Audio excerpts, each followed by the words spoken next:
Hello everyone, so welcome again. So our course name is Contemporary Issue and Concern in Education. So today we will discuss about the types of society: tribal, agrarian, industrial, post-industrial society. जैसे कि हम picture में देख सकते हैं कि जो society है वो टाइम टू टाइम चेंज होती रहती है और सभी एक दूसरे से इंटरलिंक्ड होती है। तो आज हम उन्हीं सोसाइटीज के बारे में पढ़ेंगे। So today we will discuss about introduction types, that is tribal, agrarian and industrial societies. So let's start. This is the introduction. There are many types of society existing around the world.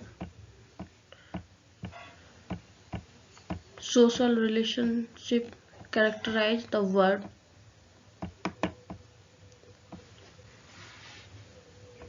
and it segregate into specific society.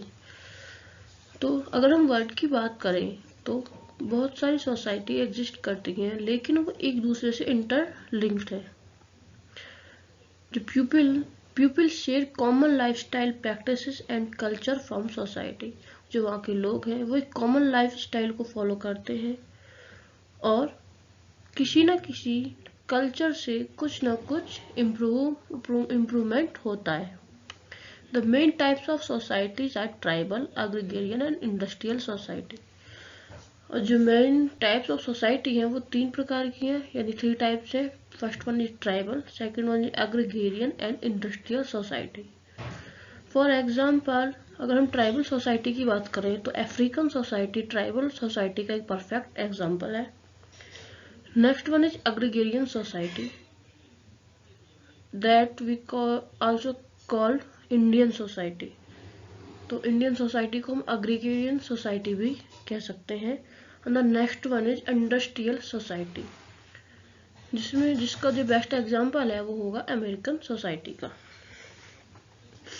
So now we will discuss one by one. The first one is tribal society. A tribe is a collection of family bearing a common name, speaking a common dialect, occupying or professioning to occupy a common territory, and it's usually not endogamous, though originally it might have been so. तो tribal society है वो एक collection है फैमिलियों का, जिसमें वो same यानी एक कॉमन नेम का, एक कॉमन डेलिकेट और एक प्रोफेशनली और हम कह सकते हैं कॉमन टेरिटरी का यूज करते हैं। इसमें जो लोग होते हैं वो सेम कल्चर को फॉलो करेंगे और इसका जो बेस्ट एग्जांपल होगा वो हो गया अफ्रीकन सोसाइटी का। So now we can say that the tribes are group of individuals who share a common territory, religion, delicate name and culture. जो ट्राइब्स होंगे वो एक इंडिविजुअल ग्रुप होंगे जो कॉमन टेरिटरी, रिलीजन, डेलिकेट और name और culture को follow करेंगे। The next one is the their blood relationship and political organisation united them. उनका वो एक दूसरे से ब्लड से रिलेटेड होंगे, मतलब एक ही फैमिली होगी और एक ही पॉलिटिकल ऑर्गेनाइजेशन होगा जो उन्हें बांध कर रखता है। The next one is if they have a sense of unity due to the common characteristics they share. और इन कॉमन कैरेक्टरिस्टिक्स के कारण ही उनमें एक सेंस ऑफ यूनिटी पाई जाती है। The tribe members worship a common ancestor. और जो ट्राइब के जो मेंबर होंगे वो एक ही देवी देवता की पूजा करते हैं। The tribal society is a homogeneous, simple, undifferentiated and simple. जो ट्राइबल सोसाइटी है उसमें एक ही परिवार मिलता है, यानी एक ही परिवार के सदस्य होते हैं और वो ही पीढ़ी दर पीढ़ी उसमें सम्मिलित होते रहते हैं। तो हम कह सकते हैं कि ये होमोजीनियस है। ठीक है। They are no endogamous group, और उसमें कोई बाहर का ग्रुप नहीं होता है। There is a political organisation of every tribe and a tribal chief who governs all member of the tribe. और वहाँ पे एक पॉलिटिकल ऑर्गेनाइजेशन होती है जिसका एक मेंबर सारे कुटुंब के ऊपर शासन करता है। सो ये हो गया tribal society. The next one is agrarian society, that we also called as Indian society. An agrarian society, as the name suggests, is a society where the dominant economic activity is agriculture. जो agrarian society में है, जैसे कि इसके नाम से ही पता चलता है, ये एक ऐसी सोसाइटी है जिसमें जो डोमिनेंट इकोनॉमिक जो एक्टिविटी होती है वो एग्रीकल्चर होता है। जो यहाँ के लोग हैं वो जीवन यापन के लिए यानी अपनी लाइफस्टाइल के लिए उनकी जो इकोनॉमी होती है वो फार्मिंग पे ही आधारित होती है। In the early years, humans lived in small bands where the economic was largely constituted of hunting, fishing, seed and root gathering. जैसे कि हम हड़प्पा सभ्यता है, पुरानी वैदिक सभ्यताओं की बात करें तो वहाँ पे जो ह्यूमंस रहते थे वो झुंडों में रहते थे, लेकिन उनकी जो जीवन यापन था, जो उनकी लाइफस्टाइल थी, वो हंटिंग पे, फिशिंग पे और रूट गैदरिंग पे ही बेस्ड थी। The neolithic revolution that began almost 13,000 years ago marked the major change in the practice spread to the Western Europe and men began to invent pottery. जो Neolithic revolution जो हुआ था वो 13,000 साल पहले हुआ था और जिसने इस सोसाइटी में काफी बड़ा बदलाव किया था। The domestication of plants is called farming while the domestication of animal is called herding. तो जो प्लांट्स को पालने का जो काम होता है उसको कृषि कहा जाता है यानी फार्मिंग कहते हैं, और जो जानवरों को पालने का काम उसे हम क्या कहते हैं, हेडरिंग यानी पशुपालन। However, apart from these activities, other activities associated with the agrarian society are blacksmiths, potters, shopkeepers, weavers, and service holders. The society is also characterized by village community system and minimal division of labor.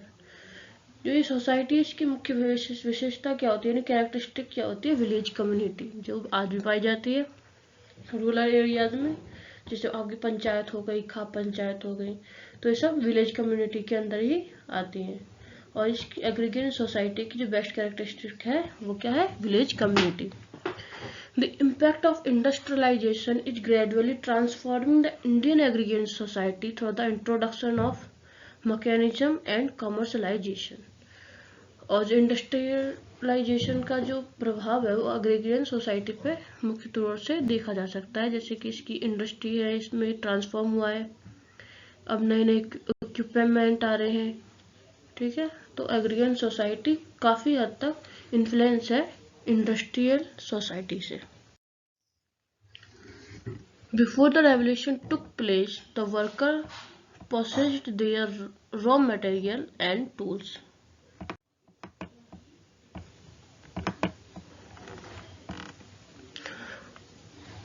They had all the responsibility to themselves and sold the finished product to consumer at the quantity and price they wished to sell.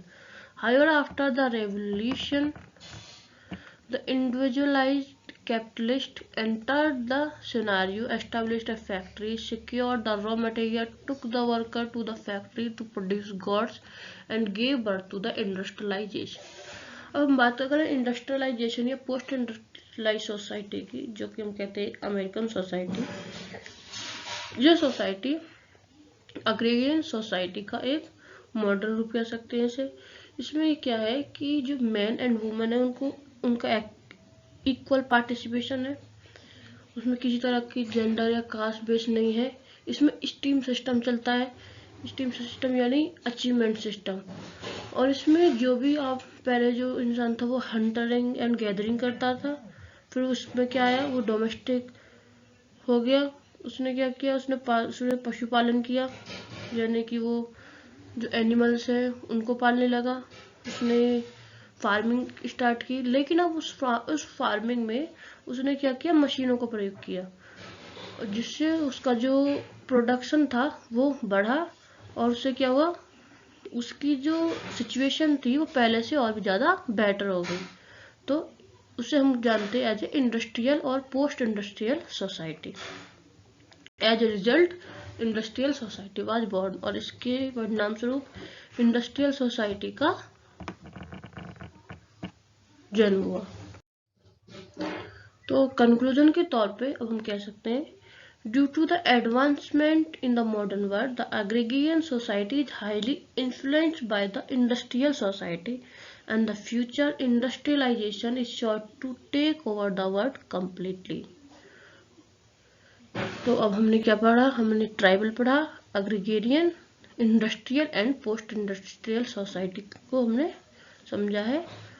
और conclusion के तौर पे हम कह सकते हैं कि जो भी एडवांसमेंट हो रहा है मॉडर्न वर्ल्ड में, एग्रीगेरियन सोसाइटी जो है वो इंडस्ट्रियल सोसाइटी से काफ़ी हद तक इन्फ्लुएंस है, और ऐसा कहा जा सकता है कि आने वाले दौर में इंडस्ट्रियलाइजेशन जो है वो पूरे वर्ल्ड में फैल जाएगी। Thank you.